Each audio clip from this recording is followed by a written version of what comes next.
नमस्कार, मैं हूं समीर राजगुरु और धूम धड़ाके की बात शुरू करेंगे। हमारे साथ हमारे क्रिकेट एक्सपर्ट यशपाल जी भी स्टूडियो में। यशपाल जी स्वागत है। और आज बहुत डैशिंग लग रहे हैं आप, स्मार्ट लग रहे हैं, बिल्कुल ऐसे लग रहे हैं जैसे आप जो है मतलब क्या बताऊं मैं, खेलने चले जाएंगे ऐसा लग रहा है कि। तो फिलहाल किंग ऑफ स्विंग की भी बात होगी। भुवनेश्वर कुमार भी हमारे साथ लाइव होंगे आज, उनसे भी बातचीत होगी। लेकिन शुरुआत हम विराट कोहली से करेंगे, क्योंकि विराट कोहली हमारा वो सेनापति है टीम इंडिया का जिसका विजय रथ थमने का नाम ही नहीं लेता। उनकी तुलना जो है हमने अलेक्जेंडर, अशोका जैसे महान लोगों से की। लेकिन अब जो IPL 10 शुरू हुआ, वहां कहीं ना कहीं ये महान कप्तान बनने की जो तरफ बढ़ रहा था, सफर जो चल रहा था, कारवां, वो अचानक थमसा गया है। और हम खोजते ही रह गए कि विराट है कहां, वो कप्तान कहां गायब हो गया।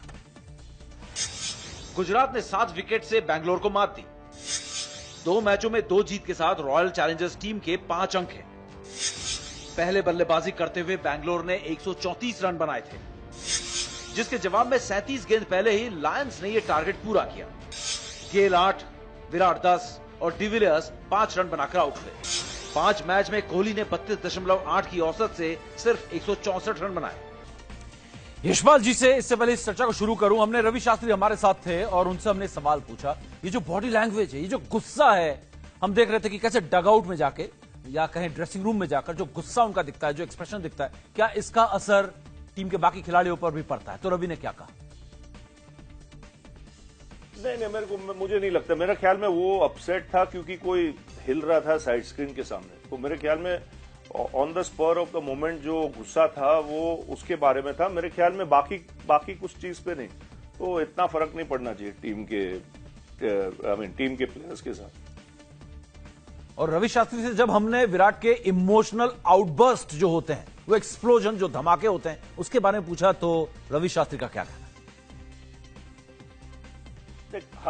हर बंदे का पर्सनालिटी अलग है। विराट कोहली का ये पर्सनालिटी, वो in the face kind of player है और ये ऐसा होता है और वो खुद सीखेगा। समय के साथ वो खुद सीखेगा। ये उनको वो टर्म को बोलते हैं हम मैच्योरिटी। क्योंकि कप्तान जो 25 साल की उम्र में जो बंदा है, वही बंदा अगर आप उनको 30 साल के उम्र में अगर देखेंगे, काफी फर्क देखने में मिलेगा।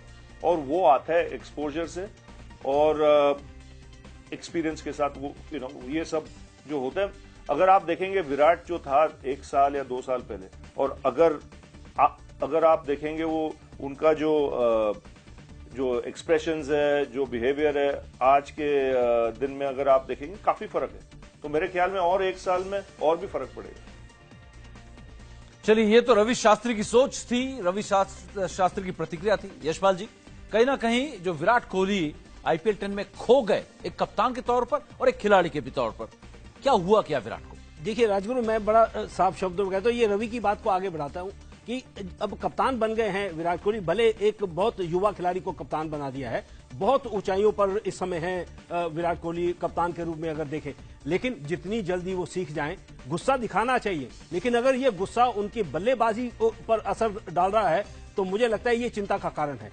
आपका फोकस नहीं बिगड़ना चाहिए, क्योंकि अगर आप भारतीय टीम में देखें, तीनों फॉर्मेट में देखें, जो पारी है वो विराट के आसपास घूमती है।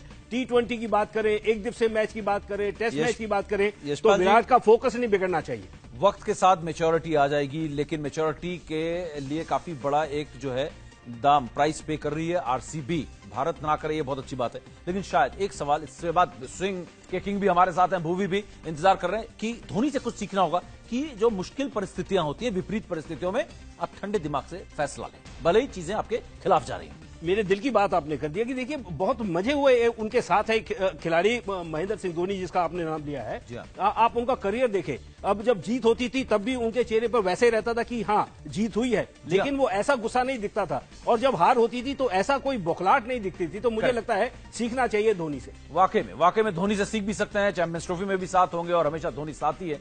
IPL में भी एक साथ खेल ही रहे हैं, भले ही अलग अलग टीम से। लेकिन फिलहाल यशपाल जी हमारे साथ, स्विंग के किंग भुवनेश्वर कुमार हमारे साथ है।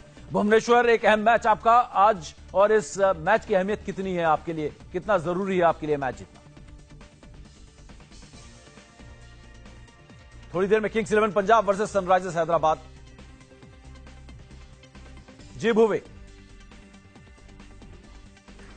ये काफी इंपॉर्टेंट रहने वाला है, क्योंकि अभी कुछ हमारे 6 या 7 मैचेस बचे हैं। अगर हम उनमें से क्वालिफाई करना है तो 5 या 4 या 5 में तो जीतने ही पड़ेंगे। तो मुझे लगता है सेकंड हाफ किसी भी टूर्नामेंट का ज़्यादा अहमियत रखता है फर्स्ट हाफ से, क्योंकि सेकंड हाफ में सबको पता रहता है कि क्या सिचुएशन है, किसके कितने पॉइंट है, कब क्वालिफाई करना है। तो अगर हम यहाँ से अच्छा खेलना शुरू करेंगे तो हमारे ज़्यादा अच्छे चांसेस है क्वालिफाई करने के लिए प्ले ऑफ्स में। बहुत अहम बात आपने की कि दूसरा हाफ यानी कि इंटरवल के बाद जो होती है पिक्चर ज्यादा समझ में आती है और ज्यादा अहम हो जाती है। लेकिन पर्पल कैप की बात करें, पिछले साल भी आपके पास पर्पल कैप थी, इस साल भी आप इस रेस में सबसे आगे चल रहे हैं। ऐसी कौन सी चीजें हैं जिस पर खास आईपीएल में वर्क करते हैं आप? नहीं, आईपीएल ऐसा फॉर्मेट है कि T20 ऐसा फॉर्मेट है कि कहीं ना कहीं आपको चीज़ें चेंज करनी पड़ती हैं टेस्ट मैच से या वनडे से, क्योंकि छोटा फॉर्मेट है। स्पेशली जब आप डेथ बॉलिंग करते हैं तो वेरिएशन कहीं ना कहीं मैटर करती हैं कि अगर आप अच्छे वेरिएशन होंगे, यॉर्कर होगी, स्लोअर होगी या बाउंसर होगी, तो वो चीज़ हेल्प करती है विकेट लेने में। बट ऐसा कुछ नहीं है कि मैं आईपीएल के लिए कोई अलग से प्रिपरेशन करता हूँ या कुछ अलग चीज़ लाता हूँ। तो टच उठ की अच्छा होता है आईपीएल में, जब भी मैं कोशिश करता हूँ विकेट लेने की या जो भी करने की तो अच्छा हो रहा है। बट ऐसा कुछ किसी भी फॉर्मेट से अलग करने की कोशिश नहीं करता। लेकिन भुवनेश्वर, आपकी टीम की बात करें, आपके अलावा बाकी जो आपके साथी गेंदबाज हैं ज्यादा फॉर्म में नहीं नजर आ रहे हैं। इसका कोई खास प्रेशर आप पर या कुछ खास ज्यादा आपको मेहनत करनी पड़ रही है इसकी वजह से? नहीं, मेरी बात करेंगे तो मुझे नहीं लगता प्रेशर होगा, बट कहीं ना कहीं यहाँ एक बोलूँगा एडिड रिस्पॉन्सिबिलिटी होगी, क्योंकि जैसे आपने बोला मुस्तफिजुर नहीं है, आशीष नेहरा जी नहीं है, तो कहीं ना कहीं एक ऐसा सीनियर बॉलर होने के नाते एक एडिड रिस्पॉन्सिबिलिटी रहती है कि जो भी आपके साथ खेलेगा उनसे बात करते रहना, एक्सपीरियंस शेयर करते रहना। और अभी यहाँ से बात करेंगे टूर्नामेंट खत्म होने की, तो जो शुरू हुआ था तब से अब तक भी और अब से जो खत्म होने वाला है, हमेशा टफ टूर्नामेंट रहा है। स्पेशली जो सेकंड हाफ होता है वो काफ़ी मैटर करता है मेरे हिसाब से, क्योंकि फर्स्ट हाफ में कहीं ना कहीं टीमें बहुत पम्प्ड अप रहती है, चार्ज अप रहती हैं, तो टूर्नामेंट आधा होने के बाद एक्साइटमेंट कम होने लगता है। बट जो मेरे हिसाब से जो टूर्नामेंट का अहम हिस्सा है वो सेकंड पार्ट है, क्योंकि वहाँ से टीमें जब थकती हैं या थकान होने लगती है तो वहाँ से कैसे चीज़ें पिक करती हैं। बहुत अहम बात आपने की है, वाकई में थकान, टायर्डनेस, लेकिन टीम लय में भी आती है। आपकी फिटनेस की बड़ी तारीफ हो रही है भुवनेश्वर, कि ज्यादा फिट और स्ट्रांग, गेंदबाजी में भी आपकी पेस ज्यादा, 140 145 के आसपास की गेंदबाजी भी कर रहे हैं। कौन कौन सी एक्सरसाइज कर रहे हैं आप फिट रहने के लिए? क्या कर रहे हैं आप? राज क्या है इस फिटनेस का? जिम आजकल एक अहम हिस्सा हो गया है एथलीट्स की लाइफ का, क्योंकि कहीं ना कहीं वो हेल्प करता है फिट रहने में।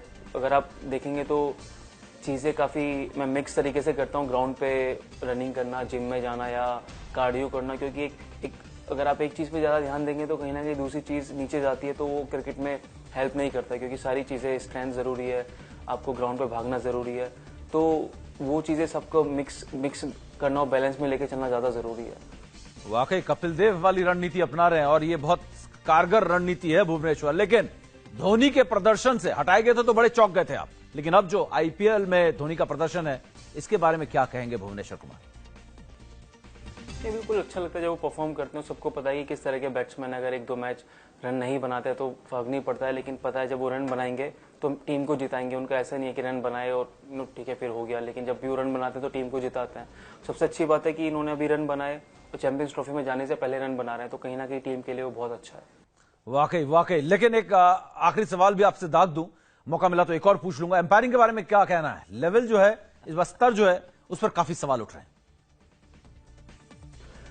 नहीं, बिल्कुल कहीं ना कहीं मैं बोलूंगा एम्पायरिंग जो है थैंकलेस जॉब है। वो कितना ही करें, प्लेयर्स खुश नहीं रहते, बट अगर आप उनके पॉइंट ऑफ व्यू से सोचेंगे तो इतना इजी नहीं है कि उतने कम सेकंड्स में डिसीजन देना या जो भी है, क्योंकि वो लोग भी जानबूझ के गलती नहीं करते हैं। बट अगर आप प्लेयर्स पॉइंट ऑफ व्यू से सोचेंगे तो कहीं ना कहीं प्लेयर्स डिसअपॉइंट होते हैं कि हमें विकेट नहीं मिला या नहीं दिया। तो मुझे लगता है कि ऐसी चीज़ है कि आप कितना भी डिबेट करेंगे एम्पायर्स के फेवर में अगेंस्ट में, तो वो हमेशा होएगा। बट एक अगर मैं एम्पायर की तरफ से बोलूँ तो ये part and parcel of the game है।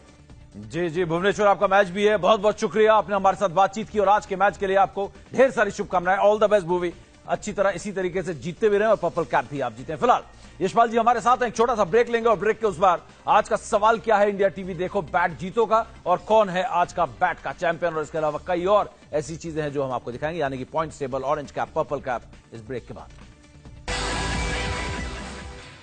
और अब आपके लिए एक खास तोहफा, इंडिया टीवी देखो एचआरएस की तरफ से रोजाना आप जीतो इंग्लिश प्रीमियम विलो का बैट। और आज का सवाल, 2007 भारत ने T20 वर्ल्ड कप जो जीता था उसकी कप्तानी किसने की थी? ए सौरव गांगुली, बी महेंद्र सिंह धोनी।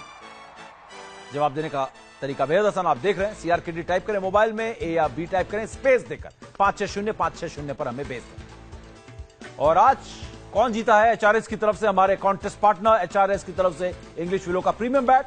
आपको बता दें विनर है स्वाई राम, बाड़मेर राजस्थान से। स्वाई राम, आपको ढेर सारी बधाई। तो फिलहाल वक्त हमारे पास इतना ही। यशपाल जी बहुत बहुत शुक्रिया। एक छोटा सा ब्रेक, और ब्रेक के उस पार सुपर फास्ट 200 देखते रहिए इंडिया टीवी।